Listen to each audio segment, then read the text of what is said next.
जय माता की जय माता की बोलो गुरुदेव महाराज जी की जय। सागर से भी अधिक गहराई है जिसकी, हिमालय से भी अधिक ऊंचाई है जिसकी, आसमान से भी अधिक असीमता है जिसकी, और धरती से भी अधिक सहनशीलता है जिसकी, ऐसे मेरे गुरुदेव को शत शत प्रणाम। जय माता की जय माता की। We all are fascinated by the charm and delusion of this world. We all are fascinated by the charm and delusion of this world. The inner truth is more harsh than the reality, so we should always indulge ourselves in bhakti and dharma with the Guru. एक बार एक नगर के राजा के मन में एक विचार आता है। एक राजा के मन में ये विचार आता है कि साधु संत रोज भिक्षा करने के लिए इधर उधर भटकते रहते हैं, कि जो साधु महात्मा है वे रोज भिक्षा करते हैं और अपनी भिक्षा के लिए रोज उन्हें इधर उधर भटकना पड़ता है।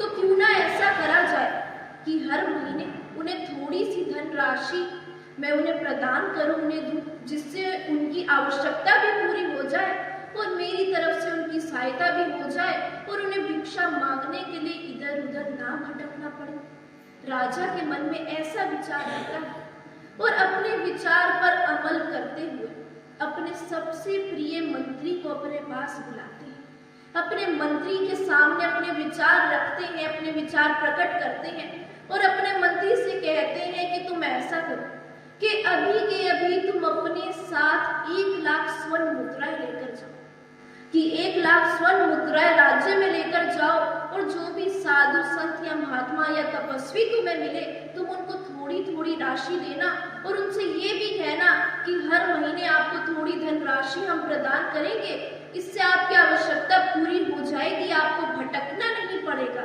और हमारी तरफ से सहायता भी हो जाएगी। तो मंत्री ऐसा ही करते हैं। राजा की आज्ञा का पालन करते हुए राजकोष में से 1 लाख स्वर्ण मुद्राएं अपने साथ लेकर जाते हैं, सुबह राज्य में निकल जाते हैं और जो भी साधु संत मिलते हैं उन्हें देने लगते हैं तो हर कोई इनकार कर देता है। कोई भी महात्मा को देते हैं तो वो भी इनकार कर देते हैं। वे महात्मा को देते हैं तो वो कहते हैं कि अगर हमें यही लेना होता तो हम इस संत प्रवृत्ति में ही ना आते, कि अगर हमें इस माया की ही चाह होती तो हम संत प्रवृत्ति में ही नहीं आते। तो मंत्री ने कहा कि महात्मा जी ऐसा नहीं है, कि मेरे महाराज का कहना है कि आपको भिक्षा करने के लिए इतना भटकना पड़ता है, आप वो ना भटको, अपने कर्म में लगे रहो, हम तो इसीलिए ऐसा कर रहे हैं। ये सुनने के बाद साधु ने कहा कि ऐसा नहीं है, कि भटकना तो इंसानी फितरत है, साधु संतों की नहीं, कि भटकना तो इंसानी फितरत है, थम जाने से वह संत हो जाएगा और अगर अपना लेगा संत प्रवृत्ति को तो हर भटकाव का ही अंत हो जाएगा।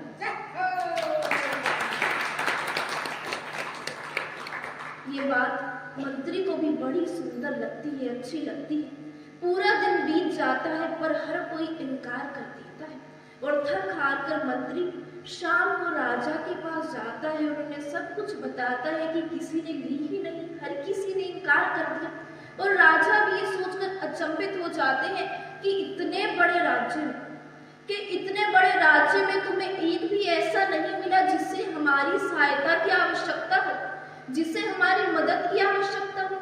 मंत्री ने कहा कि राजन ऐसा नहीं है, जो सच्चे साधु संत है उन्होंने इनकार कर दिया और उनका ये कहना है कि जब वे भिक्षा के लिए हमारे घर पर आते हैं, जब साधु संत भिक्षा करने के लिए हमारे घर पर आते हैं या महल में आते हैं तो जो भी हमारे घर में असुरी विचार होते हैं, जो भी हमारे घर में दूषित विचार होते हैं, उन सभी विचारों का नाश होता है और हमारे घर में पवित्रता का वास होता है, सुख समृद्धि और साधु संतों के आने से हमारे घर में धन धारने का वास होता है। इसीलिए उन्होंने इनकार किया है। ये सोचकर राजा को ज्ञात हो जाता है कि मैं तो केवल इस नगर का राजा हूँ, परंतु साधु संत तो इस ब्रह्मांड के राजा हैं, जो अपना कीमती समय हमें ज्ञान देने के लिए निकालते हैं, हमारे कल्याण के लिए निकालते हैं और हमारी छोटी सी झोली को बड़े बड़े सुखों के साथ भर देते हैं। जय माता की।